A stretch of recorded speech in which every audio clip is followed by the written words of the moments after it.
Meyer's paintings reflect well-defined concerns, her predominant passions. Her paintings give us the clues we need to understand what these concerns and passions are. As Eileen says, her style is her own invention. She feels it is closest to surrealism. Her work also carries some sense of expressionism, not inconsistent with that. Surrealism refers to a wide array of styles, typically with the use of color and imagery that is fantastic, derived from the realm of dreams.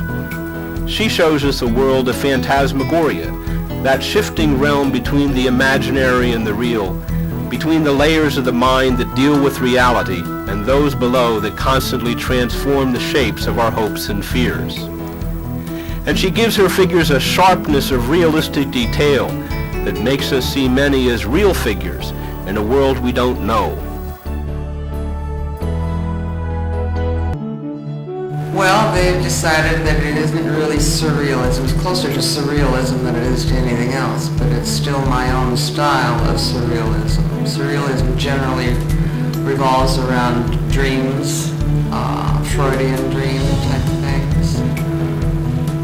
Mine are not so much dreams as a combination of reality and fantasy and realism.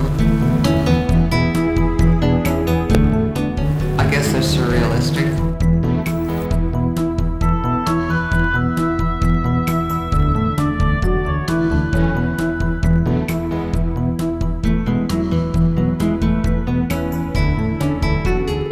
Like many eminent artists, Eileen is self-taught. If such a mysterious world of beauty and power can emerge from an artist without instruction, we must wonder whether there is really instruction that helps a person become a truly original artist. Artists learn most from unimpeded involvement with their own work. I don't think I relate anything to my childhood at all, except that when I was a child, my mother was an artist, and I kept trying to copy her paintings, actually her drawings. And I was very bad, but she was so good. I dreamt of being like her. What does it take to become an artist? Are draftsmanship and color sense enough, or is something more necessary? Well, when I was painting, when I first decided to paint, I really didn't have any day-to-day life other than getting up, painting, going to bed, getting up, painting, going to bed, getting up, painting. And that's all I did for quite a few years. I was devoted and dedicated and persistent, and I was going to succeed no matter what. Eileen Meyer's work, viewed either in the frame of reference of aesthetic theories or against the background of traditional symbolism, fuses her knowledge of various cultures into forms of beauty and power, often charged with psychological and spiritual truths, to form transcultural storylines. Her symbols seek to embody not just the various facets of life, but what is inherently possible in the processes of the evolution of life on Earth. In creating this poetry on canvas, Eileen struggled hard. The effort was well worth it. Her first exhibition was an unforgettable experience. The first time I had ever seen my paintings hanging in a gallery, it was my time to enter on the opening night. And I walked through the doors, and all these people were there inside the gallery waiting for me. And I looked at my paintings on the wall, and I looked at the people, and I turned around and ran out. It felt like I was on the wall. It took several years before I could get used to having such exposure of myself being looked at, because that's the way it felt when these paintings were on the wall and people were looking at it. It felt like that was me on the wall. So I eventually became detached, and now I quite enjoy watching people's reactions. There are some people that don't like my work, but they're entitled to that. There's a lot of people that really love my work. One aspect of Eileen Meyer's creativity manifests itself in the way she uses paint on canvas. Her positioning of human and mythical figures, imagined and real, and of animals, imagined and real, transported into unlikely environs, surrounded by various permutations of evocative geometric figures, contribute towards creating an eerie, often startling, three-dimensional psychedelic effect. The impact of her work on viewers is best summed up by Eileen herself. They were extremely wonderful comments. Many people said that it reminded them of something that they had lost. It made them feel good about themselves. Some people said it's caused them to begin again, to see life a different way. For most people, it seems like it caused them happiness. Parts of Eileen's visionary world reminded her audience of what they felt they have lost, while other parts seemed to embody the future, beckoning towards itself. Well, in the United States, I was published by Omni magazine. They did quite a series of articles and showing my paintings in one of their magazines.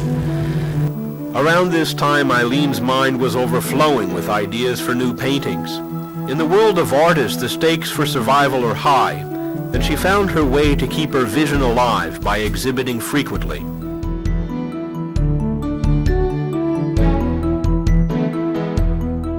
I showed for about 10 years in Seattle, between Seattle and Scottsdale, Arizona, and I had sellout shows every year, but it became so hectic that every single year I'd have no paintings left and I'd have to hurry up and paint a whole bunch more for my next show.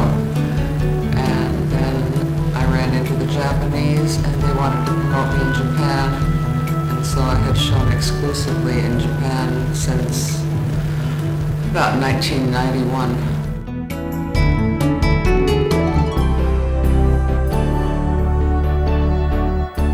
Eileen's work filled many Japanese with great enthusiasm. Up to 1,500 people visited her exhibition every day. Insightful reviews of her work and loving reactions to it, coming from this part of the Oriental world, with its own long and distinguished history of artistic work, made her know she had succeeded in sharing a sense of life too deep to be confined by her own culture.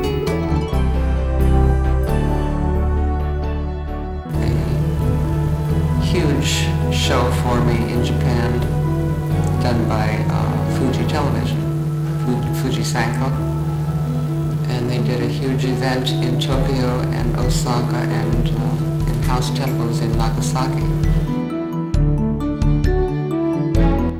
Eileen metamorphoses traditional symbols from different cultures to convey her own meaning.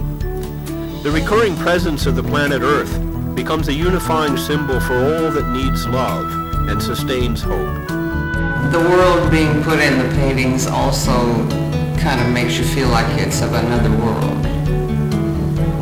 You're able to stand back and look at the world differently than what you would ordinarily look at it. And you see a prehistoric animal. In my paintings, it generally represents the past and where we're all headed. Eileen's paintings are not preconceived. A little sketch grows and slowly becomes a painting. Generally, my thoughts are quite vacant when I'm coming up with a new painting. I generally do a very tiny little drawing that only contains rhythm and lines, and absolutely nobody would know what it is, not even myself. But if the lines and the rhythm look interesting, then I'll work on it and turn it into something. And quite frequently it takes 2 weeks to make one drawing before I even start painting it on the canvas.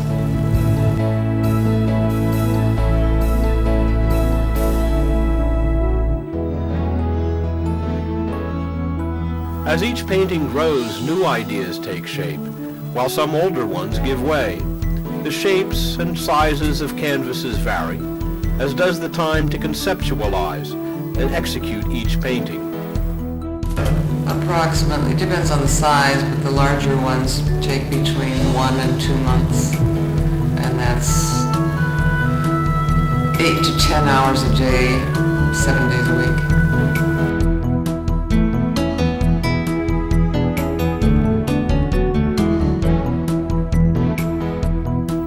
Eileen's use of color may at first seem unusual, even enigmatic, she endeavors all the time to create original hues and tones to establish a sometimes subtle, sometimes stark portrayal of themes and characters.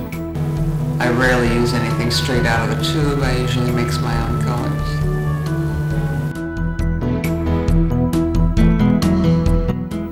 Eileen's paintings reveal her deep involvement with the meanings different cultures embody in their symbolism.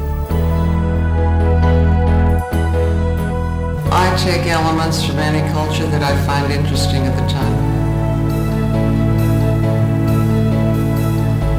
All cultures are interesting, just as some are more artistically interesting than others. Eileen's Medusa is beautiful. Each hair ends in the face of a personified force believed to shape human destiny. Medusa comes from the ancient Grecian mythology, Babylonian mythology. It's a matter of a Beauty and the Beast type of situation. Here Eileen shows her iconoclasm. She turns the whole mythic concept of beauty and ugliness upside down. Medusa was a very beautiful woman, and she used to steal her sister's boyfriends away from her all the time, and her sister got very angry at this, so she cast a spell on her and set her into exile to a far distant island. And she also cast another spell on her that changed her hair into serpents, and any man that were to look at her would be turned to stone. I chose Medusa because of the fantastic attitude that she has created in the people. And instead of making her very ugly and gruesome, I've made her very beautiful. And instead of her killing her men, she attracts them again, but this time in the form of art. So she's actually one powerhead, bringing together all the cultures from around the world. Eileen recreates the mythological story. Even though Medusa's sister, out of desire for revenge, has cast a spell on Medusa to turn her hair into snakes, Medusa's beauty endures through her metamorphosis. Eileen refuses to acknowledge the triumph of vengeful passions over the endurance of beauty.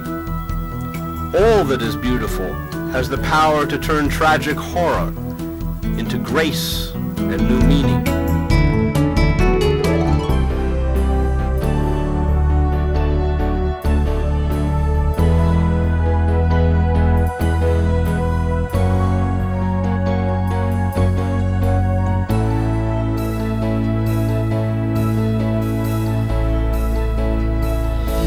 Eileen includes the latest scientific and technological developments in her work. She was one of the first artists to depict a compact disc in a couple of her paintings on the topic of music.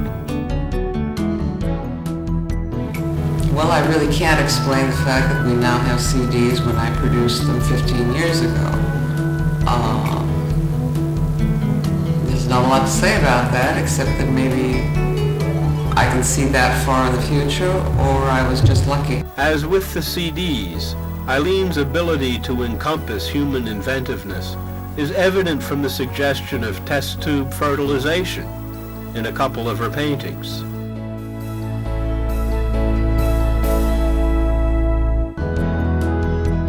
If I'm psychic, then I don't think about it. For a person to stop and think that they're psychic, they have to do a lot of meditating on it, and if I did that, I wouldn't get any work done. So if I'm psychic, I apply it to the paintings, and quite frequently I'm 5 to 10 years ahead of the times.